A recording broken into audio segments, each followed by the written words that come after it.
faire. Le subconscient donc se met au travail. Ce que le subconscient regorge comme croyance, c'est elle qui va se mettre au travail pour s'arranger, etc. Et c'est donc elle qui, comme dit Freud, peut donc émettre, nous ramener ce que nous avons fait en journée, ce que nous appelons donc généralement les rêves. Maintenant, l'être conscient et qui est lié à sa divinité, donc connaît la source et elle est liée à la source, peut avant de dormir, comme je le fais, les dernières 5 minutes, émettre à ma source ce que je veux regarder, ce que je veux voir. Et comme ça part, je vais altérer, je vais dans la méditation consciente et j'altère, je ferme tout mon subconscient. Et je permets à ma divinité d'être celle qui va influer mon espace. Et donc, quand je reviens de là, je n'ai pas eu des rêves, mais j'ai des visions. Différence entre les visions et les rêves. Docteur Etundi nous rappelle quand même que nous dit, de manière péremptoire, de façon péremptoire, que chaque soir, chaque nuit, pendant les différentes phases des rêves qui ont été bien sûr bien réparties par le psychanalyste Freud, nous partons dans l'au-delà. Il a parlé d'un lieu spécifique.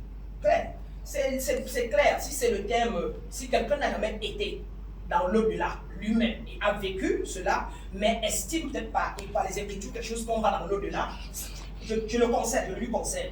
Moi, personnellement, n'ayant pas encore allé au pays des morts, si je peux appeler ça comme ça, je ne peux pas encore confirmer. Mais je suis allé plusieurs fois à ce que les chrétiens appellent le paradis. Ça veut dire que je vis en concordance avec le divin, la source divine, là où il y a du beau, là où il y a du bonheur, là où il y a la stabilité, la sérénité. Je suis constamment en sérénité. Donc je vis ce côté-là. Mais le côté où mon hyperconscience me quitte, etc., et je vais dans un monde inconnu, et puis je reviens, je ne l'ai pas encore vécu.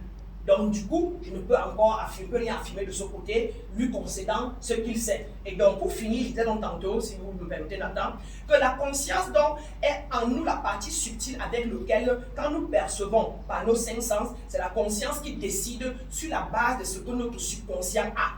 Et si elle est négative, donc nous allons percevoir les choses négativement. Cela dit, quand nous allons dormir, nous mettons à sommeil la conscience, mais le subconscient se met au travail. Si nous voulons donc éviter, nous voulons atteindre le divin, ce qu'on va peut-être dire après, il faut donc plutôt aller en méditation déjà pour pouvoir altérer tout le subconscient et venir dans la pleine conscience avant de dormir et ainsi laisser l'espace vide et propre et ouvert pour que le divin, pour que la source puisse entrer dans notre vie et nous parler en vision, car le rêve va paraître, par là, merci. oui, car le rêve va paraître comme si vous voyez la chose, vous la vivez. Là, ça vient évidemment de la source et non pas un rêve ou ce qui vient du subconscient ou par nos croyances. Voilà. On dit Bokasso, vous êtes